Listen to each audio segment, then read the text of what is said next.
So hello guys, welcome back to another video of my channel. So guys, इस video में बात करने वाले हैं सीएस प्रिपरेशन ओल्ड सिलेबस के बारे में, वही मॉड्यूल 2 के बारे में कि मॉड्यूल 2 कैसे क्रैक किया मैंने, आप लोग कैसे क्रैक कर सकते हैं जून 25 अटेम्प्ट।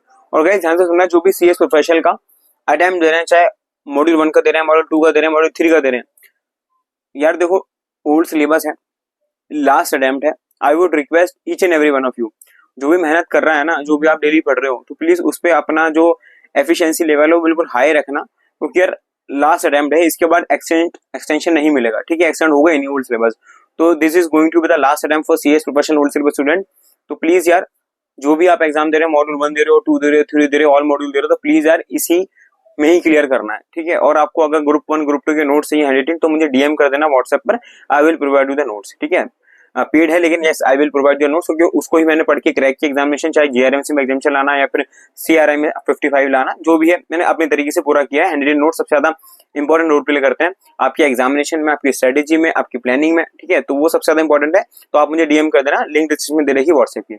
अब बात आती है भाई, देखो कि हम ना मॉड्यूल 2 का एग्जाम दे रहे हैं, तो हम मॉड्यूल 2 की प्रिपरेशन कैसे कर सकते हैं। हमें जून 25 का अटेम्प्ट देना ही है, ओल्ड सिलेबस से हम एक्सटेंड नहीं करना चाहते, हमें at any cost old syllabus में निकालना है, क्योंकि न्यू सिलेबस में जाएंगे तो न्यू सिलेबस में यार फिर से चीजें पढ़नी पड़ेंगी।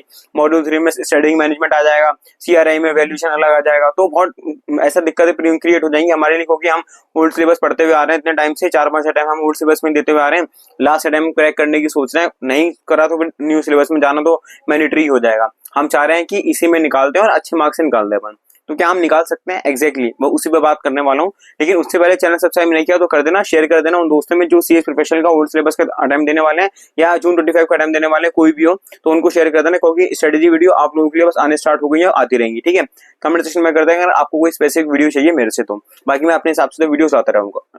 ठीक है, अब लोग ध्यान से सुनना गाइस, मॉड्यूल 2 में हम समझते हैं सीएस प्रिपरेशन मॉड्यूल 2 की बात कर रहा हूं सिर्फ अभी इसमें, सीएस प्रिपरेशन मॉड्यूल 2। ठीक है, इसमें 3 सब्जेक्ट है आपके। पहला आता है आपका, पहला एग्जाम का होता है, देखो पहला एग्जाम होता है आपका एसएससीएमडीडी का, जो 22 दिसंबर को होता है, लेकिन अब होगा 2 जून को। फिर आता है आपका सेकंड पेपर होता है आपका सीआरआई का। ठीक है, इसमें 2 पार्ट होते हैं, सीआर एंड इंसॉल्वेंसी, इसके बारे में बात करेंगे। थर्ड आता है आपका आरसीडी। अब देखो 2 महीने हैं, आपने कितना पढ़ लिया कितना नहीं पढ़ा मुझे नहीं पता इस बारे में, अगर आपने सारा पढ़ लिया तो प्लीज को रिवाइज करते रहें। बाकी जो जिसने नहीं पढ़ा मैं बता रहा हूँ उस तरीके से प्रिपरेशन करना, जिसने प्रिपरेशन अपनी कर ली अच्छी खासी हो गई तो आप भी उसी तरीके से अपने रिवीजन स्टार्ट करना। इस जो मैं आपको बताऊंगा उस पर आपको स्ट्रॉन्ग रखना है, अपना सारा का सारा फोकस उन्हीं चैप्टर पे रखना है प्रायोरिटी में। क्या बाकी चैप्टर छोड़ देना जो मैं बताऊंगा? नहीं, छोड़ना कुछ भी नहीं है, आपको पहले प्रायोरिटी वो करना जो मैं आपको बता रहा हूँ। ठीक है, अब देखो ध्यान से सुनना, पहले हम बात करते हैं one of the most beautiful subject of CS preparation module 2, एसएससीएमडीडी। ठीक है, secretarial audit, compliance management and due diligence. इसमें समझते हैं 2 पार्ट्स हैं। यस, मैं बेसिक से ही बताऊंगा, आई होप नो कि आपने पहले टाइम दे चुके हैं, लेकिन जैसे मैं बता रहा हूँ प्लीज उसको आप एक बार समझ लें, बाकी आपको पता ही होगा, लेकिन जो मैं बता रहा हूँ उस हिसाब से पहले कर लेना। पहला आता है आपका एसएसीएमडीडी, इसमें आपके 2 पार्ट हैं। पहले पार्ट में आते हैं आपके 7 चैप्टर्स, पार्ट ए में 7 चैप्टर आते हैं जो कि आपको 40 मार्क्स दे सकता है। ठीक है, फिर आता है आपका पार्ट बी में आपके आते हैं आपके 13 चैप्टर जो कि आपको 60 मार्क्स दे सकता है। अब देखो पहले सिर्फ मैं एसएससीएमडीडी की बात कर रहा हूँ, इस पे क्या करना है आपको, देखो आपको पता है कि हमें ना एक सब्जेक्ट में पास होने के लिए एटलीस्ट 40 नंबर तो चाहिए, और आईसीएसआई ने क्या करा है इस वाले सब्जेक्ट का पार्ट ही 40 मार्क्स का रख दिया है।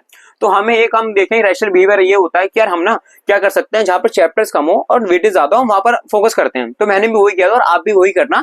आप पार्ट है के 7 चैप्टर्स, ठीक है, चाहे आपका कंप्लायंस हो गया, कंप्लायंस फ्रेमवर्क हो गया, आपका केवाईसी हो गया, सर्च एंड स्टेटस रिपोर्ट हो गया, रोल ऑफ सीएस हो गया, या फिर आप वो क्या सीजर वाला, ठीक है, सर्च एंड सीजर हो गया आपका, ठीक है, या फिर वाला हो गया सर्टिफिकेशन वाला हो गया। ठीक है, ये 7 चैप्टर्स हैं आपके, आपको इन्हीं पे ही फोकस करना है और कोशिश करना ये पार्ट ए के चैप्टर जैसे गिवन है ना सीक्वेंस वाइज 1 2 3 4 5 6 7 ऐसे करोगे तो ज्यादा अच्छा रहेगा। ठीक है, वरना अपने हिसाब से चैप्टर करोगे तो अभी तो दिक्कत वाली बात नहीं, लेकिन आपको पार्ट ए के 7 चैप्टर सबसे पहले तो घोट के भी जाना है बिल्कुल भी। ठीक है, आपको इसमें मिनिमम टू मिनिमम रिवीजन में बोलता हूँ हर किसी सब्जेक्ट में 3 to 5, लेकिन इस पार्ट में एटलीस्ट 7 रिवीजन आपको देने भाई, 7 रिवीजन। अरे भाई मैं बोल रहा हूँ ना, जब आप नंबर ऑफ रिवीजन करते रहते हो ना, ये जो आपका पार्ट है ना सिर्फ और सिर्फ मात्र 3 से 4 घंटे में आपका रिवाइज हो जाएगा जो आप लास्ट में करोगे रिवाइज। लेकिन अभी स्टार्टिंग में आपको मुश्किल से कभी 2 दिन लगेगा, कभी 3 दिन लगेंगे, कभी 1 दिन भी लगेगा। तो लेकिन जब आप पार्ट एक कंटेस्ट हो जाएगा ना, आपका कॉन्फिडेंस लेवल यहाँ होगा यार कि मेरे 40 नंबर तो बन रहा है, अब मुझे एग्जामिनेशन चाहिए एसएससीएमडीडी में।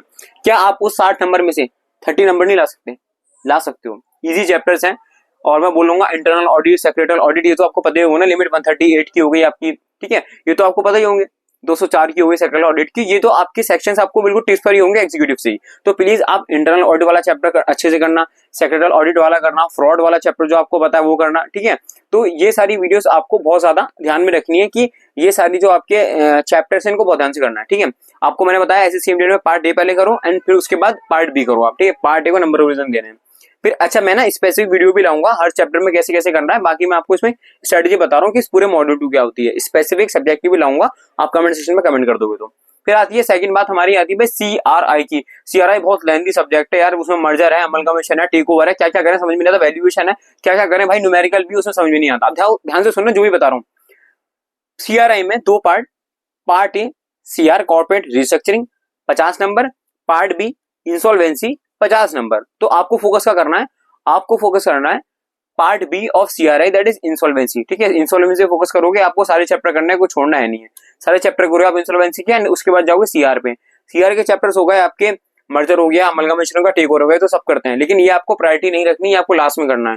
आपको चैप्टर कौन से करने हैं जो आपके स्टार्टिंग में आपको बहुत अच्छे से आते हैं, लाइक हो गया आपका क्रॉस बॉर्डर मर्जर हो गया, ठीक है। उसके बाद होगा फास्ट ट्रैक मर्जर हो गया, आपका वैल्यूएशन हो गया, कॉम्पिटिशन एक्ट हो गया, ठीक है। ये चैप्टर आपको ध्यान से करना है बहुत ज्यादा, ठीक है। कम से कम 5-6 चैप्टर तो आपको इजीली करने हैं। वैल्यूएशन के न्यूमेरिकल नहीं पढ़ने तो एटलीस्ट आप थ्योरी कर लो उसकी, ठीक है जी। उसके बाद बात आती है आपकी RCD की। RCD में आपको 1 से लेके 4 चैप्टर, ठीक है। पहला चैप्टर शेड्यूल डेमोक्रेसी, सेकंड आ जाएगा ऑपरेशन मैनेजमेंट, सेकंड थर्ड आ जाएगा आपका डिस्प्यूट वाला चैप्टर, ठीक है। ये चैप्टर अच्छे से करना है। फिर लास्ट में आता है आपका चैप्टर नंबर 8, ठीक है, क्राइसिस मैनेजमेंट। ये 5 चैप्टर बहुत अच्छे से कंटेस्ट करके तरीके से चलना है। तो अभी आपको करना है इन्हीं चैप्टर पे फोकस करना है, बाकी इसके बाद में जो चैप्टर बचे हुए हैं उनको लास्ट प्रायोरिटी भी करना है, ठीक है। और एक चैप्टर नंबर आपका 7 आता है, उसको भी अच्छे से करना है RCD में, ठीक है गाइज। बाकी आप लोगों के लिए और भी स्ट्रेटेजीज है मॉड्यूल 2 के लेके मैं आता रहूंगा, आप लोगों के लिए वीडियोस लाता रहूंगा। तो प्लीज गाइस सब्सक्राइब नहीं किया तो सब्सक्राइब कर देना। So guys if you like the video hit the like button, subscribe the channel and last you know very well guys share as much as you can with the next remind data bye see later all the best for the examination guys.